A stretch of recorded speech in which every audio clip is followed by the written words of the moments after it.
everyone. Welcome to ComputerWise. George Roberts with you. And a great program tonight. We're going to be talking about blogging a little bit later on, and NEPA BlogCon, which is happening October 11th at Misericordia University. And we also have some free tickets to give away. Joining us will be Michelle Davies and Carla Porter. So you don't want to tune out. That'll be coming up a little bit later on. We'll talk about all that. Also, lots of great topics as usual. Checking in with email. And right now, to start off things on the program, we want to talk about safe online banking.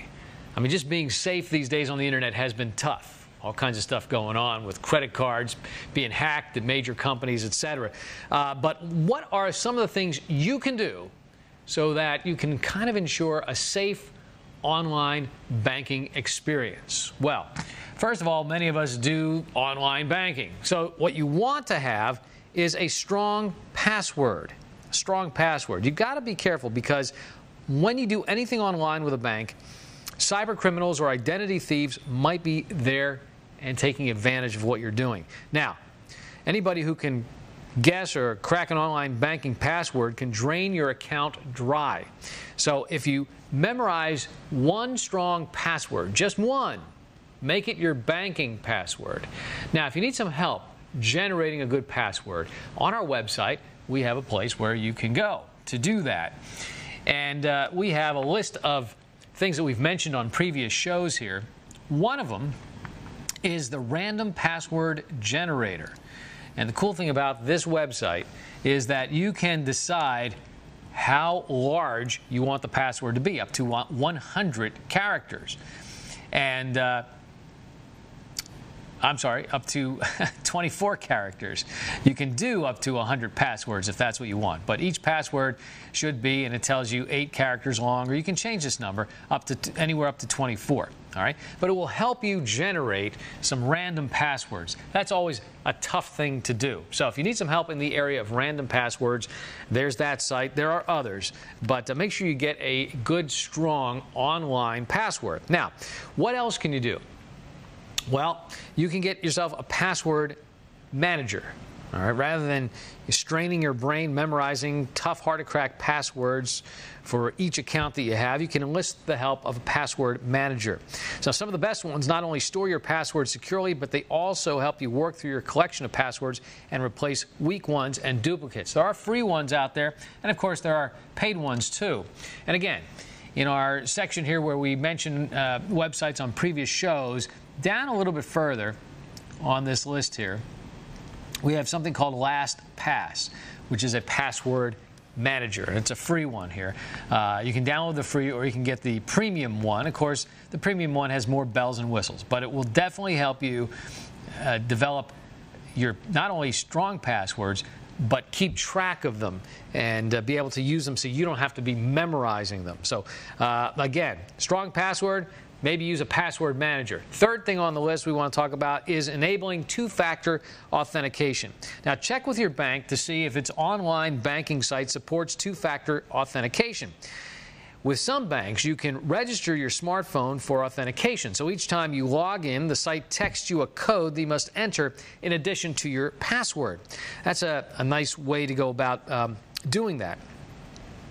So you may want to check with your bank, see if they have two-factor authentication. Next thing you can do is use a VPN. Now, VPN, all right, one of the things you need to understand, VPN is a virtual private network. But before we talk about that, for some of the best security, what you want to do is avoid doing online banking when you're connected to a network you don't control, such as going to Starbucks or any kind of a location like that that you don't have control over. It's not in your house, and you don't know what they're using for security. So a virtual private network can help encrypt the traffic from your device over the internet, right, and to your banking institution. Now, there are free VPN protections out there. There's CyberGhost and also VPN Book. There's commercial VPNs like Private Internet Access, Norton Hotspot Privacy. Those are ad-free. And the nice part about this is, again, when you're out, it will help you make a secure, encrypted line of traffic from your device to your bank, for example. Now, next on your list, is use your data plan. Use your data plan. Now, what are we talking about your data plan? Well, from your device, like if you're using your mobile device, right? What you want to do is turn off your Wi-Fi.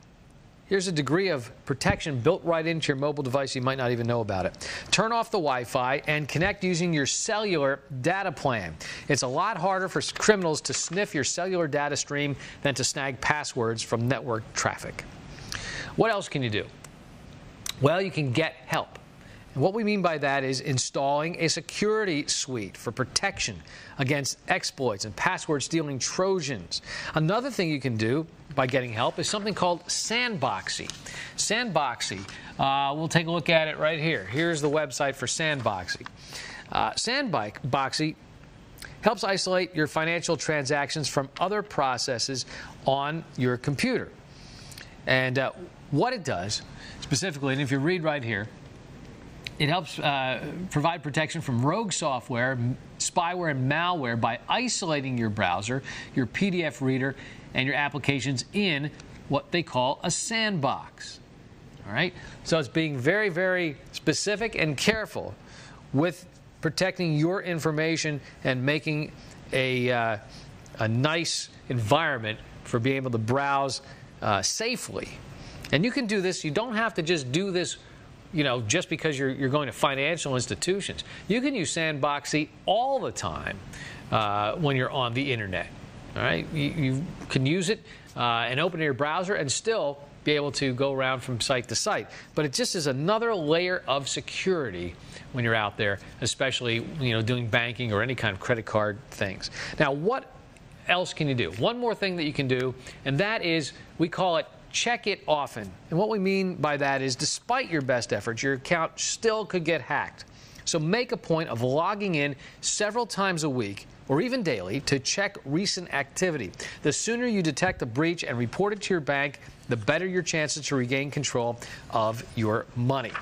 So we hope that armed with those tips, it's going to help you when you're doing online banking and do it a little more safely. Time now for Cyberbeat.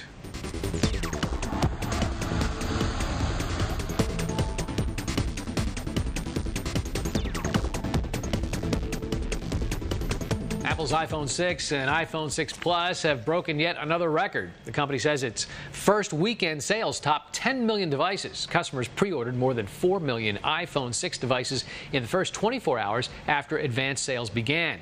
Apple reportedly wants its manufacturers to produce about 75 million units of its larger screen iPhone by December 30th. Well, those downloading Apple's new mobile operating system, iOS 8, now stands at 46%.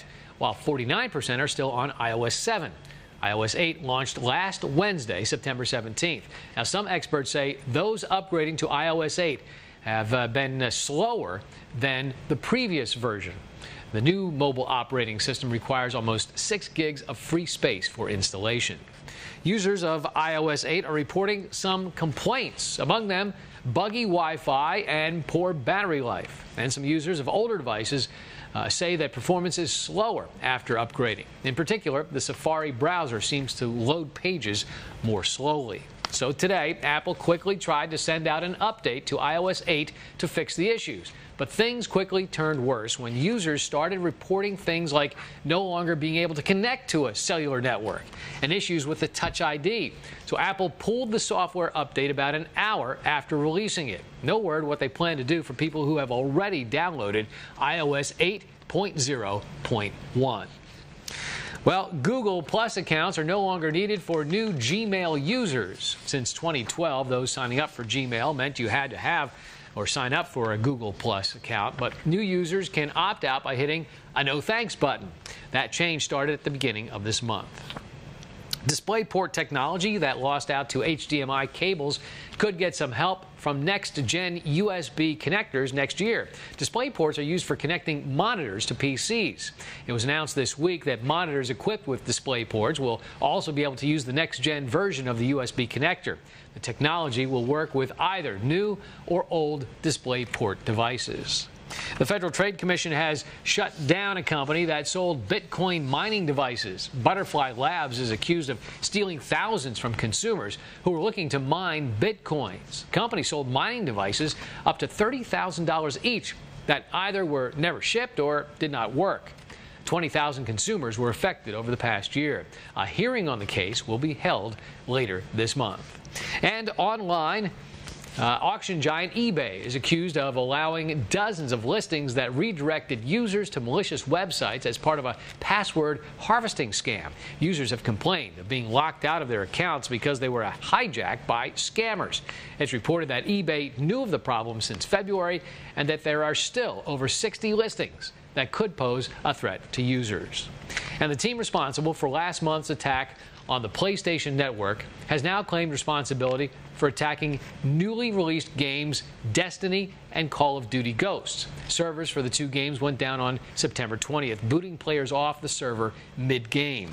The Lizard Squad says they conducted the distributed denial of service despite reports they have disbanded. And that's Cyberbeat. ComputerWise returns in a moment.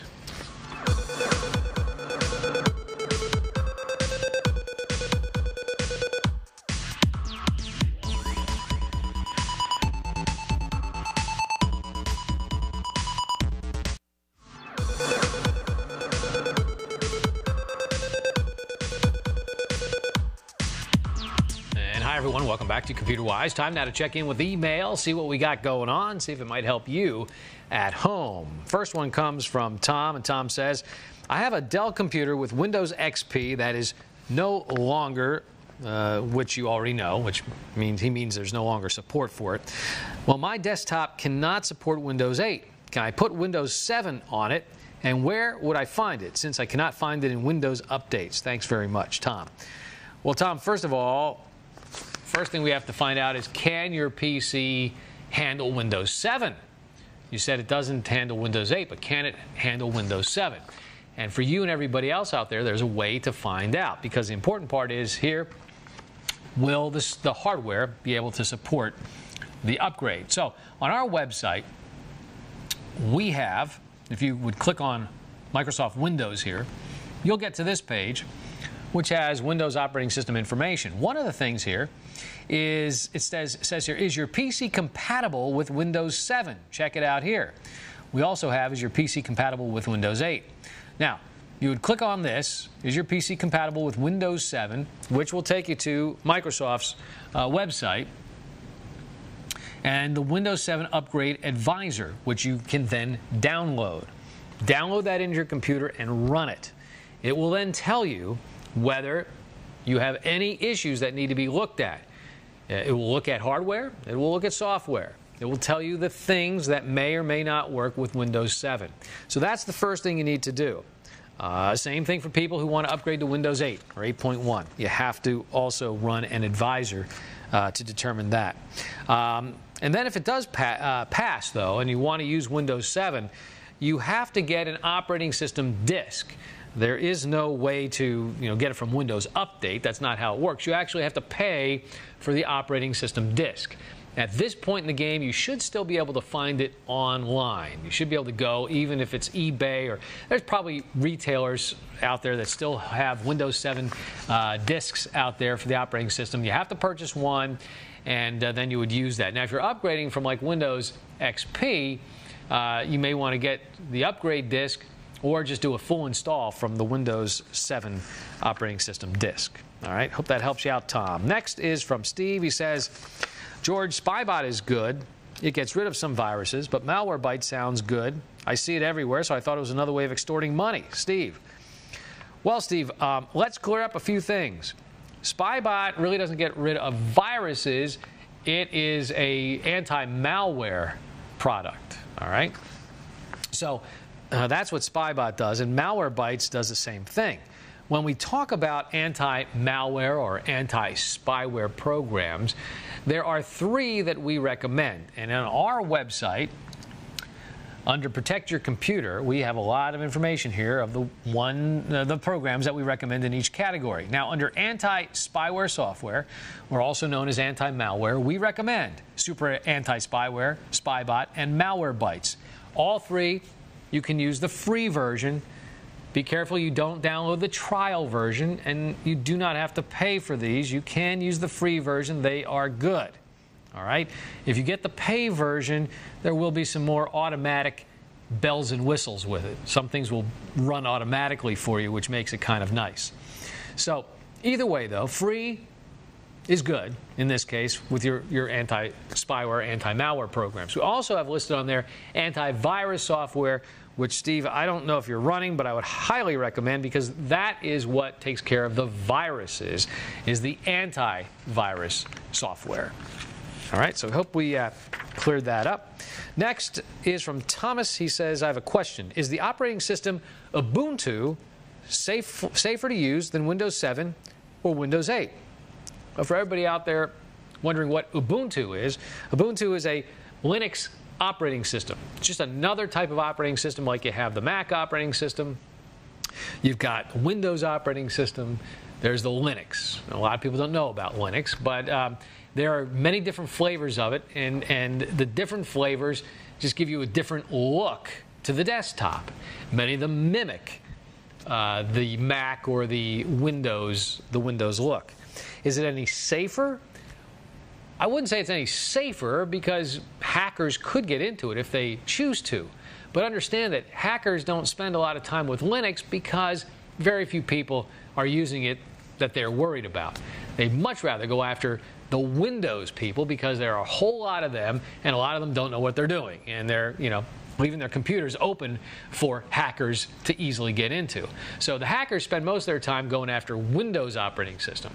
The Ubuntu system, any Linux operating system, there are different ones, is fine to use. Again, a little bit of a learning curve, but if it's something you want to do, want to try, there, you can get it as an operating system. It's free, and also there are many programs out there that do work under Linux, so you wouldn't have a real problem there either. So if it's something you want to do, you can give it a try, but if you're not too sure, I just wouldn't dump my Windows just to go with Linux if I don't understand Linux. I would maybe get maybe another computer. You have a computer, maybe you have the old Windows XP computer that you're not using anymore.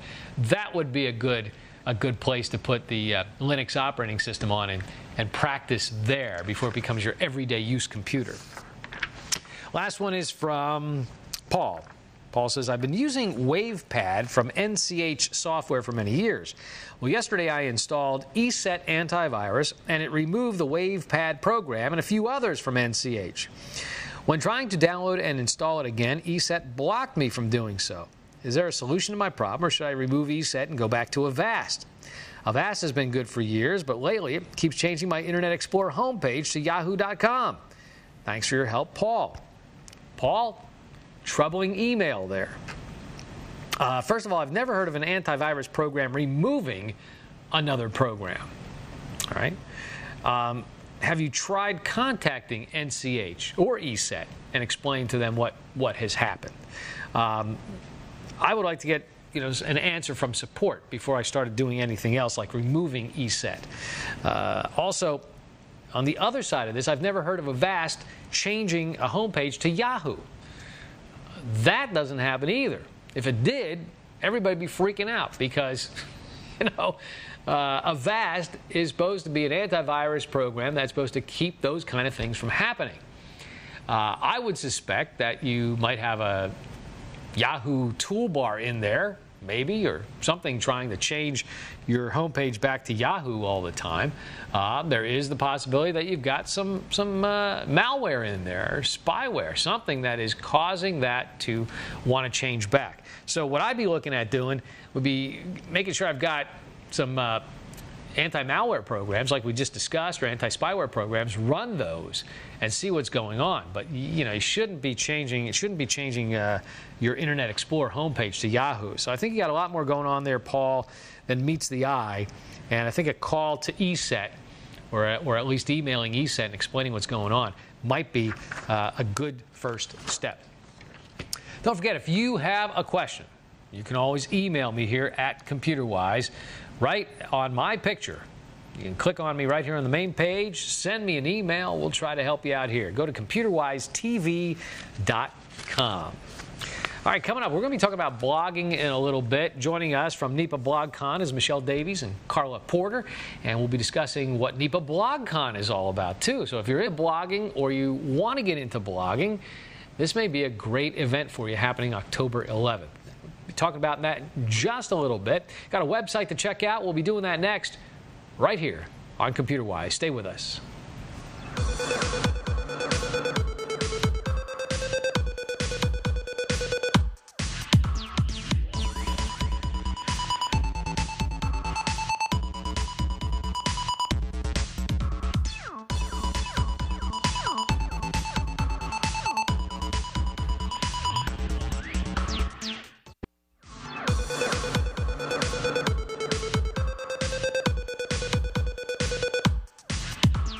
Back here on ComputerWise, and got a great group project happening on the internet that you can get involved in and make some significant help here with this organization. The website is oldweather.org, and what this is old weather logs, where you can help scientists recover Arctic and worldwide weather observations made by United States ships since the mid-19th century by transcribing ships' logs. Transcriptions will contribute to climate model projections and will improve our knowledge of past environmental conditions. And historians will use your work to track past ship movements and tell the stories of the people on board. So far, as indicated here, 41% of the logs have been completed. 66,258 pages done, 8 voyages done. Now, here's what it looks like if you were to be working on one of these. There's a picture of the Yukon and a log page from 1874. We'll move down here and take a look. All right. Here's what it looks like. You would get information like this, the log book, and it would be filled with these, line by line by line. All right. And what you would do is there would be information here like latitude information, longitude, and there would be maybe some observations like here, for example, hourly information. Wind direction was calm, barometric pressure height, what the air temperature was, the water temperature. And these are the kinds of things that you'll be putting into the database. But by going through these logs, because as you can see, it's not typed, it's handwritten, and it'd be hard for a computer to be able to look at this and determine what it is. They need actual people to look at this information and to be able to transcribe it and get it into a database where people will be able to use it. Here's more. You can see how hard it is to read some of these, and you'll have to try to increase the size of it and see the information that is on. And each, of course, log book is different because the people that were on the nothing was standardized. People that were on these ships all did it differently. So you'll go through it page by page, line by line, and help them out. If it's something you want to do, you got some extra time and you want to give a hand to them whenever you have some time on your hands, you can just go to oldweather.org, sign up, and get involved and help them out. All right, coming up next, talking about getting involved, we're going to be talking about blogging. What is blogging? How does it work? How can you get involved? And if you want to get more information on blogging, NEPA BlogCon is happening next month, October 11th. And we've got some guests coming in next to tell us all about it. Stay with us. We'll be right back.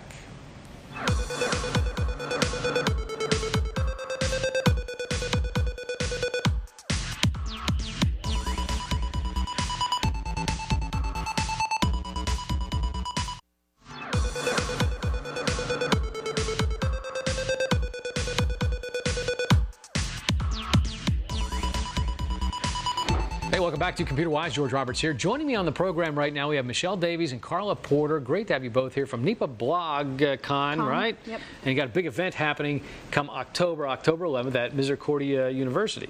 Right. Correct? It's our third year back here, so we thank you for having us back. Sure, no problem. Yes, our event is on October 11th at Misericordia University. And I know we're going to talk more about that in a little bit. Okay. And I also know you have some tickets that people will be able to get, Yes, we're going to give away right? 10 free tickets tonight. Nice. All First right. come, first serve. We'll give away the code in a little bit. All right, good. that. Yeah, we'll get to that. But what I want to talk about first, just to give people an idea of blogging, if they haven't blogged or never thought about blogging, what exactly is blogging?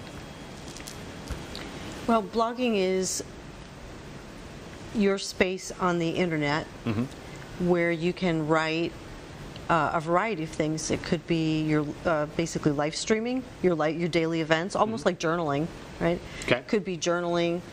You could be a subject matter expert in something that you care to write about, a specific topic. It could be about that as well. So anything from your family life, your personal life, to your professional expertise. It's just a very easy way for you to publish that on the web. So you can go crazy and just write whatever you want to write about, right? And whatever you feel like writing about, or if you have special interests. Right. The other thing is that it doesn't necessarily have to be writing. It could be photo. Oh, okay. Right? It could be photo blogging. Sure. So you Okay. could be a person who maybe you have a Tumblr account or a Tumblr account or a Blogger or WordPress or whatever platform you're using, and you post photos. And whether you may have some captions, or you may tell a story about the photos, or you may just post the photos. Some people do vlogging, which is video blogging. So really? maybe you tell your storytelling through video. Okay. Now you just mentioned something. You said platforms. So there are different platforms for just writing, for pictures, for videos. Is that, or you can't use like if you're going to use like WordPress. WordPress is only for writing. Is that how that works, or You can embed videos and You can? photos Oh, you and can. yeah, okay? Even audio, audio, yeah. Okay. pretty much anything. What are some of the platforms or websites that you'd want to use for blogging? WordPress.com. You could do a self-hosted blog through WordPress. Okay. A WordPress install. There's Blogger, Tumblr, LiveJournal, Diaryland. What makes them all different? I mean, why would there be one over another, or do you have any preferences? Different communities, different So they attract different people? different types of people. I guess different developers created them, you know. Yeah. I mean, they serve the same purpose, really, but someone may prefer a particular user interface or set of tools or options. Okay. Some people may feel one is easier to use. Okay. If a person's not very versed, for example, in HTML or something like that, how to insert photos, perhaps Blogger might be easier to use because it's a lot of drag and drop. Right. So you basically can just sit things down like and that. just start going Right. at it. Okay. So you have to have an account, I would imagine, with these, right? You can set up an account. In 2 seconds. in 2 seconds. Super simple. Okay. Yep. Name and password. Yeah. And then you get your own like web address or something, so people could find you like directly. You Get your own page. You get your own page, Yep. and so you'd have an address, and then you can like publicize that address, or Sure. Yeah. yeah, with a link or however you want to do Yep. it. And If then you're not if you're not hosting it somewhere else, though, if you're, let's say, you're carlaporter.blogger.com, for example, so your site resides on their site, right? You're like a sub-site of their site, but you could always buy your domain name, and like I did. So, for example, I have WordPress, but I purchased carlaporter.com. And so I redirect it, so people don't have to worry about typing in a whole lot of stuff. WordPress.carlaporter.com. You can just go to carlaporter.com. Right. Could we see what you do? Sure. Maybe we can give people an example. How different is blogging than being on Facebook or Twitter? Well, it's interesting because when you're on Facebook and Twitter, you're not on there by yourself, right? Okay. So my most recent post happens to be about BlogCon coming back fresh again in 2014, and that is something that we're going to be talking about in a little bit. Right. So Right. okay. So that's your top. That's like an article. This is almost like looking at a newspaper or a. It is. That's the But it's landing. all your stuff. All your It is. writings, That's the right? landing page, and then if you actually clicked on it, that's just like a little preview. But if you click on the title, it takes you to the entire post. The whole So, yes. post, article. Yeah. And you can even have links in here to other things. That's correct. You can or things hyperlink you talk things. about. Right. Hyperlinks, right? Okay. Right. Great, Yeah. great. And then I noticed here that besides I have the articles, categories. you've also is that what that is? The categories on the left. Okay. Most recent articles on the right. Links links to other blogs I like to follow, my Twitter stream on the bottom, my photo stream. So you can customize, and you can do it through widgets. A lot of the themes, when a person picks a theme, like a theme would be how you want your blog to look. A lot of them have these widgets almost ready to enable. You kind of select what you want. So you don't need a lot of knowledge to be able to not always. get these operating. I know, Okay. Michelle has worked a lot, for example, on our NEPA BlogCon.com website, and worked to do some of the customizations and enable some of the different features. We don't use everything that the theme offers. And you don't have to. You shouldn't probably, right? No, because if you enable everything, it's like Yeah. it's like putting every spice in your pantry into your soup. Right. That's probably not what you Yeah. want. And I would imagine it might You know? slow down even the page if you had all these things that Right. have to load, maybe, Yep, right? it could. Can you make money doing this? Oh yeah. You can? You can totally monetize it. Really? Do you think you can make enough so you wouldn't have to go to work anymore? It would have to be a really, I mean, it would be a job, but really popular blog. You'd have to be very consistent with it. And we have actually people coming that can teach you how to do that at NEPA BlogCon. Oh, really? Yes. Yeah, I would think that would be like one of the things I would love to be able to do, would be to make money with something like this, But I guess you have to have a, if you have a little flair for writing, or you just can sit there in the dark at night and, with a glass of wine and some chocolate and go nuts. I guess I think there's you can create, Yeah, absolutely. There's more than one way to make money. So, for example, I really don't have advertising. Okay. I have a little bit of advertising. You passed, I think, as Michelle went down, there was an ad there, right? here. For Windows. Yeah, I have a little bit of advertising. There, you'll find them once in a while. They're very subtle. They blend right into my theme. However, if you were to look at the About Me page, you would find where I kind of talk about, it's up on the top is the link. Oh, sorry. That's all right. Who is she? Up on the top. Oh, okay. I see it. There is where you would find out who I am and what I do and my contact information. I see. So on a professional level, someone who might be interested in what they've read or my work may want to contact me about one of the things that I specialize in. That's a whole different way to make money. Then So in I other could words, be hired as like a consultant. hire you, okay? Exactly. Because they Right. So Right. there's more than one way to make money. One can be you use your professional image, you write about your subject matter expertise, and people then want to know more, and with the possibility of hiring you, or maybe as a consultant, not necessarily as an employee, or it could be as an employee. you can get really creative, right? You can get really creative. You can start writing a book. You can. And every Yeah, night and you you write can another compile- chapter or another couple There's pages. actually right? websites out there that can compile all your blog posts into a book for you. Really? Yeah. Wow. And so you could do it this way, or you could do it through advertising.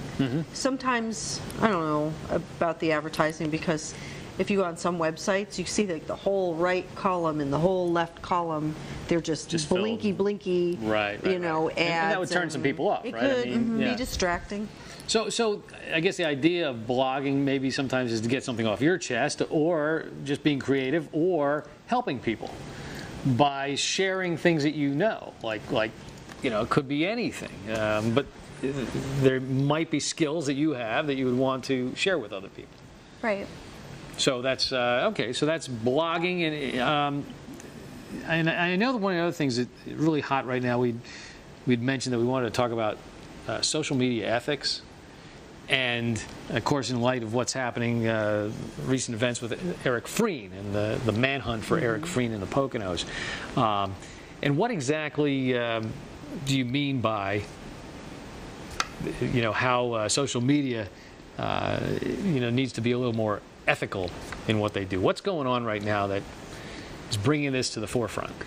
Well, I think a lot of people are listening to the scanners and the reports, and everyone's really on edge right now with what's going on, understandably so. But a lot of rumors can spread quickly through social media, and it kind of reminds me of back in the day when people would say, oh, forward this email to 30 of your friends and you're going to get a free gift card. Okay. And people would just forward things on like that without really checking if it was legitimate or not. And I think a lot of that is going on right now where they're hearing stuff on the scanner which may or may not be verified and spreading it on social media, and then people are quickly retweeting it and sharing it, and whether or not it's true remains to be seen. So what's your advice for people out there that are using, you know, those things, Twitter, Facebook, and they're reading these things? I would say just use it responsibly, especially with the troopers' safety in mind and the families of the troopers and everybody. So it's not always a good idea you're listening to a scanner and then you're hearing stuff and you're retyping it for everybody to Right. I mean, you don't know who could be reading it. Yeah. You just have to be cognizant. Yeah. You do. It's interesting because I've seen a couple of comments, and you know, we've been following the hashtag Eric Freen hashtag, Yeah. and on Twitter, Right. and you will see that there are comments like, why are people retweeting what they hear on the scanner? We're all listening to the same thing. It doesn't make a lot of sense to do that, Sure, right? sure. But also, it kind of reminds me of when I was a child and you had your kindergarten teacher sits. I think every child goes through this in kindergarten. The teacher sits you in a line or in a circle, and she tells you a secret, and you whisper down the line, right? Is that what it's called? Oh yeah, And telephone. Is that what it's called? By the time the last child hears the message, Right. and then repeats it, Right. it's changed. It's very different. And Yeah. it's very different, and that easily happens on social media. And not just Easily Twitter, happens. Not just absolutely Facebook, all of them. Like, I mean, you see the weirdest thing. Like, You know, I was going to say, not in just this instant either. No, I mean, no. it happens with many things, neighborhood problems, state problems. It can be, Celebrities, right? it can be Celebrities, right? drama. Yeah. It happens Yeah. with everything. yeah, Don't believe everything you read. So the best thing is to go to the source, right? yeah. Yeah. Well, if you want the correct news, try to go to the source. Well, yeah, and I think a lot of times the best place to go is to a reputable news organization. Exactly. Rather than, Yes. I mean, I don't think Twitter is that reputable. I mean, there's kernels of information there. You know what I It has mean? been Depends on who so it's coming from. incredibly helpful Yeah. in emergency situations. Katrina Well, that's is true. one of those situations where Right. people use Twitter to spread the word about resources in the community that were available, shelters or emergency resources.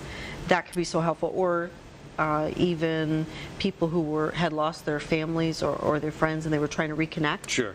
In that And I kind can of see a that, way, yeah. it can be so instrumental in things turning out very well. Right. But it can become a channel for anger. There's some angry tweets out there too. Yes. About people not liking Kind of hide snarky behind comments. their keyboard and Right. Right. type away. Yeah. That screen is like a shield in so Yeah. many instances. Yeah. Especially people who have anonymous Twitter handles. They don't use their real name, so they hide behind that identity. Right. Behind the screen. And it can be harmful and it can be very hurtful to people. Yeah. Especially with online bullying and things like that too. I mean, not just this instance, but Right, absolutely. Yeah. cyberbullying is bad. Well, great information, great advice, and we want to talk about NEPA BlogCon, which is happening next month, and we have tickets that you'll be able to get to win. We have so many tickets to give away, so we'll be doing that. So stay with us. Back with more here in just a moment.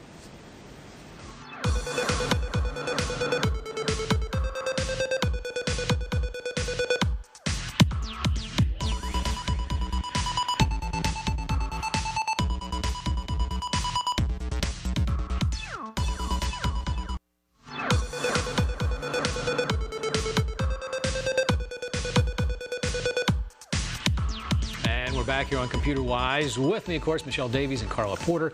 We're talking about NEPA BlogCon, a big event, third year for it. It's happening next month, October 11th. That's a Saturday, right? And it's at Misericordia University. It's an all-day event. This runs all day, right? Right. We open the doors at 9 a.m. for registration, and the sessions go through, I believe, 4 p.m. We close with the informal networking session. Nice. And I understand there's lunch too, right? Yep, lunch is included in your ticket cost. And this is for not just bloggers. We should let people know that it's for more than bloggers. It is. It's for, we like to say that, and we believe that we have something for everyone. So whether you're a novice, a kind of experienced individual, or a seasoned individual in the world of blogging, social media, digital marketing, things like that, we have sessions that would be interesting to everyone at every level. Let's talk about the sessions. What are some of the things, some of the highlights that will be happening this year? Well, we have Brian Coe, who's from the Wilkes-Barre-Scranton Penguins. He's going to talk about how the Wilkes-Barre-Scranton Penguins uses various social media platforms to get Engage their audience, their viewers. Mm-hmm. We have Jim Cheney, who's from Uncovering PA. It's a whole blog about all the cool places that you can visit and travel to in Pennsylvania, and he has a really interesting story about how he started the blog and what you can learn from his story. Mm-hmm. We have a blogger that's going to go over how to find your photography voice. We have two professors that will go over how to use YouTube. We have a wide variety, a wide selection of different skill levels, skill sets, backgrounds. There's really something for everyone. And each session runs about a half hour. Can you pop in for the sessions you want and pop out, or how are you controlling what? Well, you can, but you know, the first 2 years we did tracks. Okay. The first year we had 2 tracks, so simultaneous in different rooms, and you had to make that choice, flip a coin. Do I want to go to this one or do I want to go to that one? Because you can't be in 2 places at the same time. And last year we actually created a 3rd track, which was more of a business-related track, because we want companies in northeastern Pennsylvania to help grow as well through their digital marketing. Sure. This year, based on feedback that we received from attendees last year, which was, gosh, I couldn't decide right. what to go to. Yeah. We decided to make it theater style this year and shorten the session lengths so that everyone will have an opportunity to see everything. Okay, nice. So there's no choices to be made. But if you want to get up and you think that you may want to go network, or you may want to go to our Genius Bar, we will have a Genius Bar with experts in all of the different mediums that we're talking about here at this conference. They will be able to go and speak to someone very knowledgeable, whether it's about WordPress or it's about creating a business Facebook page or how to manage Hootsuite, or it could be really anything. Sure. We will have experts in the back to talk to you about that. So someone may want to get up out of a session and say, yeah, I kind of know about that. I want to go talk to the geniuses in the back of the room. Right. Nice. Very cool. I understand that proceeds from this event going to something huge that you're working on. What exactly is this? Well, the last 2 years we've partnered with various charities, and we've been able to raise over $5,000 to give back to the community. This year we're going with something a little bit different, and through our partner TechBridge, we're going to develop a code camp for girls in grades 4 through 6, and we're going to basically teach them. There's nothing like this in the area, so it's very unique. What is Code Camp? Code Camp, we're going to teach the girls how to code. We haven't worked out all the details yet, but yeah, we basically want to promote STEM education in grades 4 through 6 in this area. We know that women lag behind in technology, careers in technology. Right, okay. And of course the way to promote that is to engage youth. Right. So we want to talk to girls that are in grades 4 to 6 and give them exposure. Expose them to how to create some simple games and maybe some apps, and how to build a basic website in the presence of other girls. There's no intimidation and things like that. And hopefully some of them will walk away with new aspirations of a career, and they'll be able to share that with their families and their teachers, and hopefully there'll be good things in their future. That's fantastic, and you're hoping to launch that next summer, 2015. That will be in the summer, Yes. right. Very cool. How can people get tickets to this great event? It's really simple. You just go to our website, which is NEPABlogCon.com, and there's a button, or there's a link here to buy a ticket. When you click on that, click the buy a ticket button, and it's going to redirect you to our portal. And basically you just have to go in, put your quantity in, and go through the registration. It'll ask you for your name, your address, things like that. Okay. We have map everything. Map of the site, so that you can't get lost. Right? Oh, yeah, there you go. Misericordia. Fantastic. Yeah. We have everything, even Campus a campus map. I mean, it's all there. So people aren't familiar with Misericordia University. It's in Dallas, and Dallas is, just to give people an idea of where it is in conjunction with between like Wilkes-Barre and Scranton. It's basically past Wilkes-Barre going west, right? It's considered what they call Back Mountain. Yeah, Back it's mountain area? north. It's on the other North? side of the Wyoming Valley. If you go up 309 north, Okay. you'll eventually hit it. Come into Dallas. Right. Okay. All right. Yep. Because I know when you're coming in from like 81 or the Turnpike and you get on the expressway or whatever, Yeah, you can't you have to- take that all the way and Yes. get off? What they call the That's Cross Valley. Cross Yeah, Valley, that's Cross Valley 309. Expressway. Yep. That's also 309. And really, when you get on at that point off of 81, it's Yep. really about right to the conference center at Misericordia. It's about between a 15 and 20-minute ride, so it's not inconvenient super at all. far. No. Easy to get to, Right. and a full day, a full Saturday of great events. Now, I also understand that you have some tickets for our viewers out there. How can they get these tickets, and how many do you have? Well, we have 10 available. Okay. First come, first serve. Okay. All you have to do is, like I said, go to our website, click on the buy a ticket link, and when you get to our ticket portal, there's a discount code box here. Okay. Type in the code ComputerWise Okay. when you register. All right. And basically, when you go through and register for your ticket, it will be free. Okay. So It'll apply a 100% discount. yeah, to your it'll ticket. apply a 100% discount, and it will email you a copy of the ticket once your registration is complete. So they can do that right now. Do it Yeah, right now. do it First right 10 now. people, First right? 10, right? The other thing is, these complimentary tickets that we're providing include the entire package, which is the whole day of events. It includes lunch. T-shirt. It includes a swag bag. It includes a BlogCon T-shirt as well. Nice. So you get the whole 9 yards. Wow. And if you're not one of the first 10, the tickets are only $15. That's not And bad. that's due to the wonderful sponsorship from not even regional gonna but say, national companies. You can click Do on you our have sponsor page. Yeah, I was going to say, who's your It's sponsor? because of the great sponsors that we have that we're able to really do this just for the cost of lunch, Nice. basically, is what it is. So, Oh, super. yeah.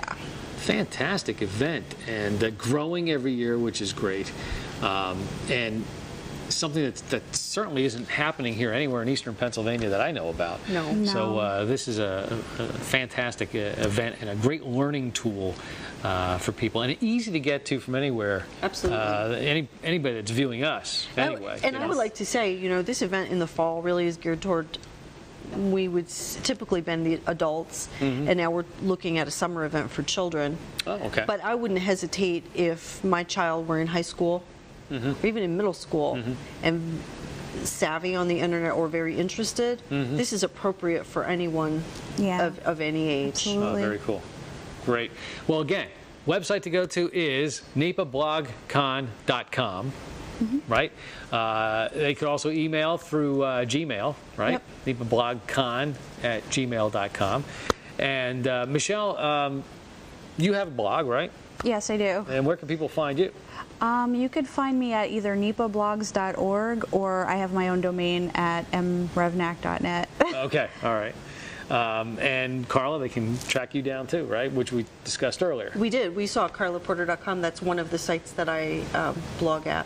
Super. Great. Well, ladies, I want to thank you for being on the program and telling everybody out there about NEPA BlogCon. And we encourage you to get out there. Definitely go I get know the that ticket. and I know that seats are limited too. So you only have so many seats available. So people, if you want to go, get on it right now and get your tickets today. Right? Don't wait. All right. Very good. Do not wait. Thank you so much for having us Oh, back. you're welcome. The third year in a row. It's always a pleasure to come back. Always great seeing you. Yeah, Yes. thank you. Thanks, no problem. Grateful for you guys for being here tonight, and for everybody watching at home, thank you so much. We'll see you next time right here on ComputerWise.